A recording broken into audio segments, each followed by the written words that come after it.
தமிழக தேர்தல் வரலாற்றிலேயே இதுதாங்க ஃபர்ஸ்ட் டைம் கிட்டத்தட்ட ரெக்கார்ட் பிரேக் பண்ணிருக்காங்க. 85% வந்து வாக்குகள் வந்து பதிவாயிருக்கு.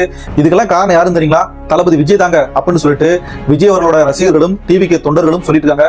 ஆனா உண்மையிலேயே அதுதான் காரணமா அப்படிங்கறத பத்தின வீடியோ தான் இது. இப்ப உதாரணத்துக்கு சென்னை மாவட்டத்தை எடுத்துக்கோங்க. சென்னை மாவட்டத்துல 2021 எலெக்ஷன்ல அப்ப இருந்த வாக்காளர்கள் எண்ணிக்கை பாத்தீங்கன்னா 40.4 லட்சம் பேர்.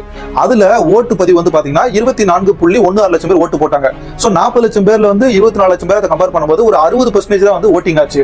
அதுக்கப்புறம் பாத்தீங்கன்னா SIR அப்படின்னு ஒன்று கொண்டு வந்தாங்க. அதாங்க ஸ்பெஷல் இன்டென்சிவ் ரிப்போர்ட், சிறப்பு வாக்காளர் திருத்தம் அப்படின்னு கொண்டு வந்தாங்க பாத்தீங்களா.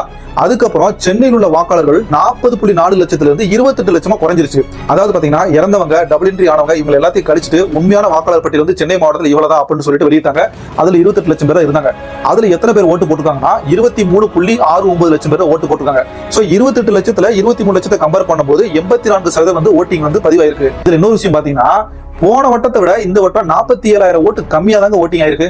சோ இங்க மேஜர் ரோல் பிளே பண்ணது யாருன்னு கேட்டீங்கன்னா SIR தாங்க. இல்லப்பா நீ சொல்றலாம் ஏத்துக்க முடியல அப்படின்னு சொன்னீங்கன்னா இப்ப வெஸ்ட் பெங்கால் எடுத்துக்கோங்க. வெஸ்ட் பெங்காலையும் இதுவரைக்கும் இல்லாத அளவுக்கு 93% ஓட்டு வந்து பதிவாயிருங்க. அப்ப அதுக்கு என்ன சொல்றது? சரிப்பா இப்ப நீ என்ன சொல்ல வர? விஜய் அவர்கள் வந்து தமிழக தேர்தலில் எந்த தாக்கத்தை ஏற்படுத்தலையா அப்படின்னு கேட்கறவங்களுக்கு 100% விஜய் அவர்கள் வந்து தமிழக தேர்தலில் வந்து மிகப்பெரிய தாக்கத்தை ஏற்படுத்தியிருக்காரு. அது மறுக்க முடியாத உண்மை. அவர் எந்த அளவுக்கு தாக்கத்தை ஏற்படுத்தியிருக்காரு, மற்ற கட்சிகளுடைய வாக்கள் வந்து எந்த அளவுக்கு பிரிச்சிருக்காரு அப்படிங்கிறத மே 4 ரிசல்ட் அன்னைக்கு தான் தெரிய வரும்.